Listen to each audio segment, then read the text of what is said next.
Bienvenue sur Africa 24 dans cette nouvelle édition de l'Africa Tonight. Voici les titres de l'actualité. Les attentes des économies africaines avec l'entrée en vigueur de la ZLECAf. Pour le secteur agricole en particulier, l'accord devrait fluidifier les échanges entre les pays. Les industries africaines devront toutefois être plus compétitives, affirment certains experts. L'amélioration de l'accès à l'eau potable se précise en Tunisie. L'État a obtenu un prêt de la part du Fonds koweïtien pour le développement économique arabe, un prêt chiffré à 98,5 millions de dollars. Et enfin, mise en garde de la FIFA à l'encontre de la FEGIFOOT, l'affaire Amadou Diaby est au cœur de ce dossier. Les détails à suivre dans ce journal.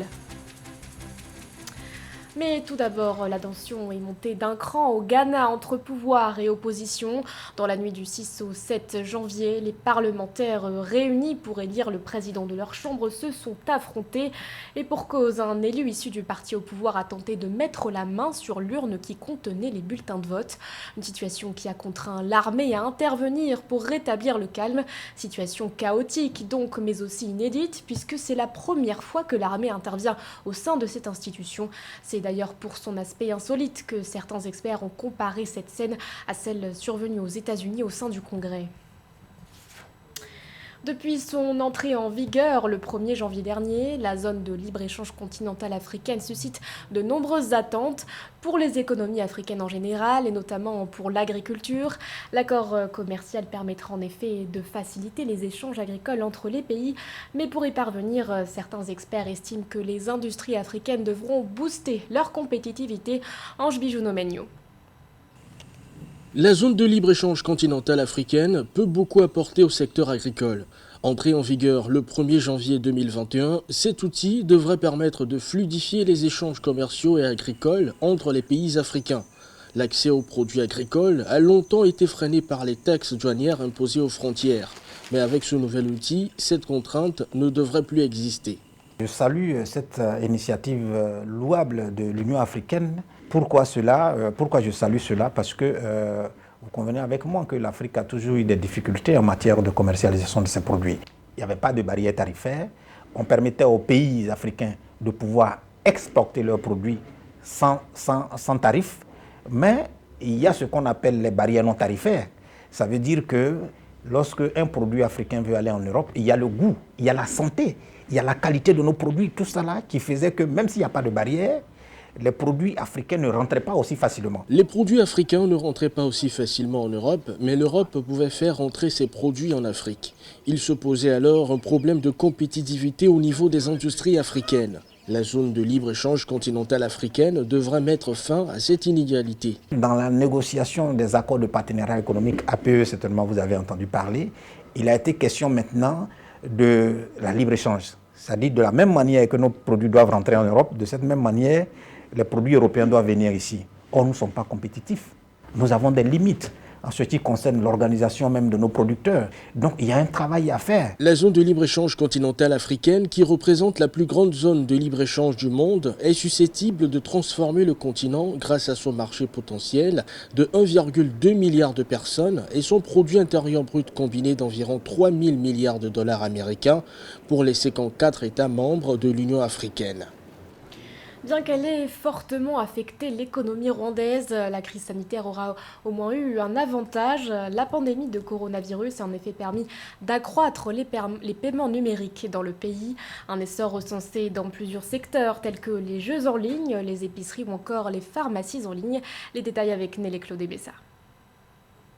Accélération de l'adoption des paiements numériques dans de nombreux secteurs au Rwanda. Depuis l'arrivée de la Covid-19 dans le pays, les experts rwandais conviennent que les offres et services en ligne et ceux qui facilitent les recharges et les paiements de factures ont connu une augmentation des paiements numériques. Ils affirment également que la pandémie a mis en évidence la valeur d'une croissance rapide des volumes de transactions et de la valeur des transactions.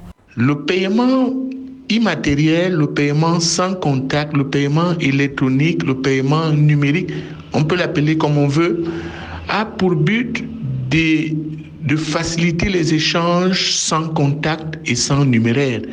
Et cet avantage a été encore plus mis en évidence pendant le Covid. Les numéraires n'ont pas beaucoup de jours devant eux. Les paiements en numéraire vont à court ou à moyen terme, ou bien dans un horizon beaucoup plus développé, vont disparaître.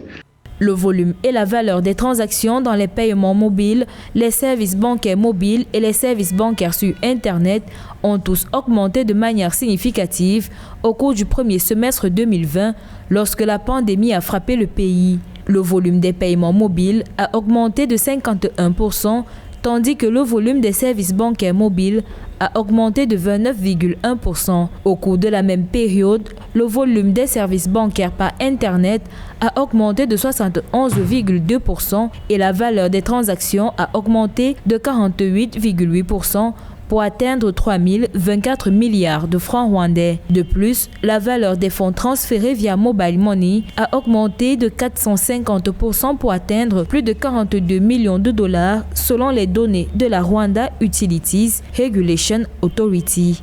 Du fait que les économies ont découragé l'utilisation du cash, l'utilisation du contact dans les transactions financières, ce qui a poussé ces paiements à être surconsommés pendant la période du Covid, et les gens ont pris l'habitude, ce qui va faire que les paiements vont continuer à être immatériaux, et le paiement immatériel, la dématérialisation sera accompagnée à court et à long terme par une évolution exponentielle de ces paiements. 93% des Rwandais sont inclus financièrement depuis 2020 contre un objectif de 95% d'ici 2024. Précisons que l'inclusion financière est le fait que les individus ont accès à des produits et services financiers utiles et abordables qui répondent à leurs besoins, allant des transactions, des paiements, de l'épargne, du crédit et des assurances, entre autres. La subvention sur le coût du gaz domestique est en baisse au Cameroun. Selon les chiffres donnés par la Caisse de stabilisation des prix des hydrocarbures, elle s'est chiffrée à 13,2 milliards de francs CFA entre janvier et septembre 2020. Cet appui de l'État a baissé de 4,7 milliards de francs CFA par rapport à 2019. Nathalie Mou. Le gouvernement camerounais a revu à la baisse la subvention sur le coût final du gaz domestique. Au troisième trimestre 2020, le soutien au bénéfice des populations du prix du gaz domestique s'est déprécié de 17,9 milliards de francs CFA à 13,2 milliards de francs CFA par rapport à septembre 2019. Une baisse substantielle de 4,7 milliards de francs CFA de la subvention sur le gaz domestique. L'État fixe un prix qui est de 6 500. Il gèle ce prix et justement paie le surplus aux marketeurs. Et alors pour le faire, une bonne partie, bien la majeure partie du gaz domestique était fournie par la Sonara. Depuis que la Sonara a un arrêt de fonctionnement à cause de l'incendie, 90% du gaz domestique camerounais est importé. La baisse de la subvention sur le prix du gaz domestique n'a eu aucune incidence sur le coût de ce consommable. Des experts expliquent cette stabilité des prix du gaz domestique par la réduction de l'écart entre le prix d'achat du gaz importé et le prix de vente aux ménages. C'est une double conjoncture favorable qui a permis à l'État d'économiser plutôt 4 milliards de francs CFA, dont l'État a plutôt économisé sur la base, n'est-ce pas, d'un marché, d'un appel d'offres à l'intention des importateurs. Cette procédure d'appel d'offres combinée, n'est-ce pas, au contexte favorable des prix du gaz domestique dû au Covid-19 a permis à l'État camerounais d'économiser les 4 milliards que vous voyez là. La subvention gouvernementale sur le prix du gaz domestique affiche une tendance baissière depuis 2018 selon des notes de la Caisse de stabilisation des prix des hydrocarbures. Rappelons que le Cameroun a depuis 3 ans réduit les importations de gaz avec la mise en production de l'unité flottante de liquéfaction du gaz naturel, Hili Episeyo, au large de Kribi. 2021 sera une année importante pour la Côte d'Ivoire en termes d'infrastructures routières. Dans son discours à la nation organisé le 31 décembre dernier, le président Alassane Ouattara avait en effet annoncé que 1313 km de routes devraient être bitumées cette année. À noter que le réseau routier du pays représente 50% du réseau de l'Union économique et monétaire ouest-africain, Lorita Simbou. Lors de son discours à la nation le 31 décembre 2020, le président de la Côte d'Ivoire, Alassane Ouattara, annonce que 2021 sera l'année d'achèvement des chantiers prioritaires dans le secteur routier. Selon lui, le pays prévoit de bitumer 1313 km de routes cette année. L'année 2021 verra l'intensification de nos activités sur les infrastructures routières et nos interventions porteront sur un minimum de 1313 km de routes en cours de bitumage et la poursuite de la construction de 33 ponts et échangeurs. Le réseau routier ivoirien est constitué de 81 996 km de routes représentant 50% du réseau de l'UEMOA, dont 6 514 km de routes bitumées et 75 482 km de routes en terre. Selon l'Agence de gestion des routes, les ressources nécessaires pour l'entretien efficace de ce patrimoine routier s'élèvent à environ 50 milliards de francs CFA par an. La voie du développement passe par le développement de la route. S'il réussit donc ce tour de force-là, ce tour de génie-là, de mon point de vue, ce serait une très bonne chose, une excellente chose. Il aura donc suffisamment appuyé sur le curseur qui mène vers le développement, c'est-à-dire quoi? La route.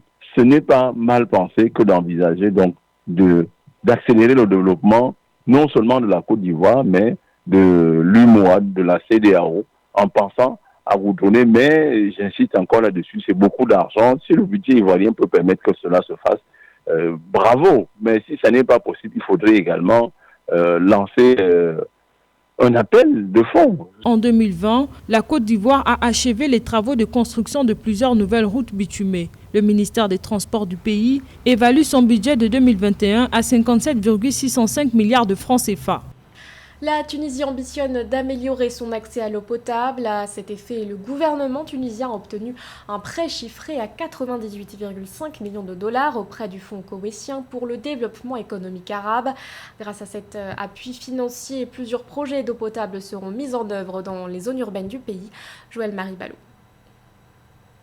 En Tunisie, dans l'optique d'améliorer la couverture en eau potable en zone urbaine, la Société nationale d'exploitation et de distribution des eaux a bénéficié d'un financement de plus de 98,5 millions de dollars au profit de 2,8 millions d'habitants. Cette enveloppe du Fonds koweïtien pour le développement économique arabe servira à financer la réalisation de plusieurs projets d'eau potable dans les zones urbaines du pays.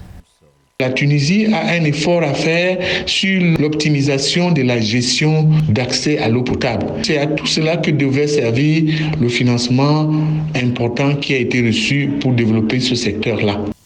En Tunisie, les besoins en eau potable sont de l'ordre de 3% chaque année.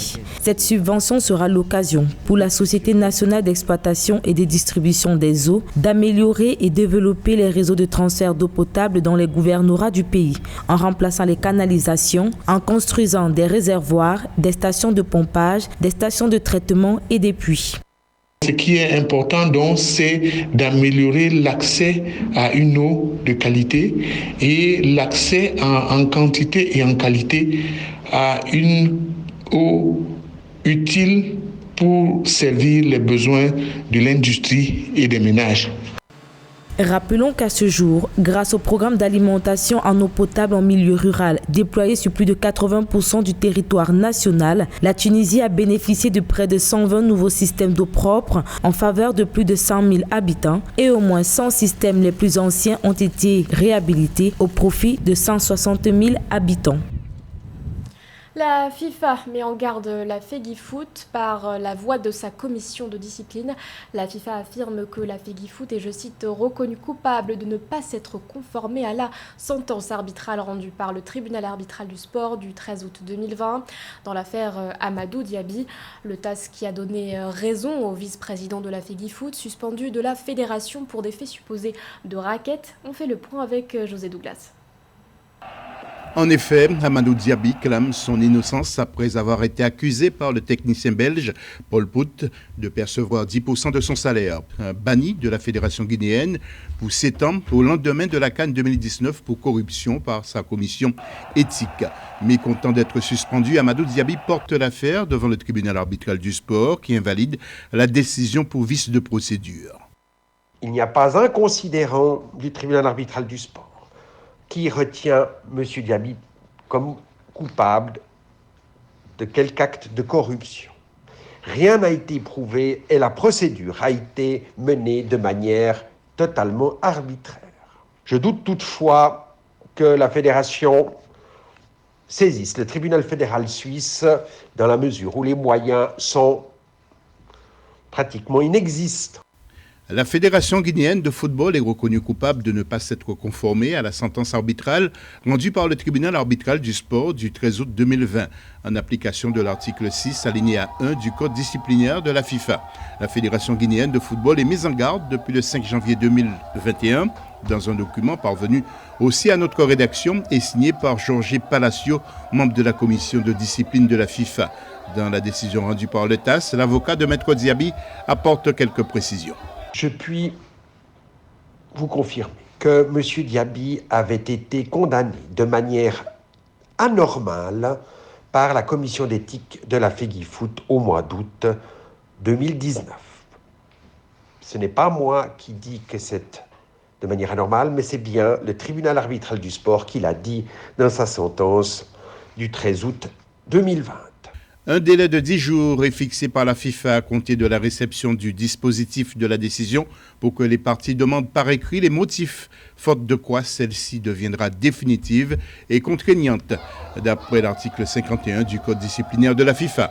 La FEGIFOOT mise sous pression, d'autant plus que les prochaines élections pour élire un nouveau président est prévues en février 2021. Et Amadou Diaby n'a pas dit son dernier mot et ne ferme aucune porte. Pour l'heure, aucune déclaration officielle de la FEGIFOOT. Ce journal a été réalisé par l'ensemble de la rédaction. Merci de votre fidélité. L'actualité continue sur Africa 24.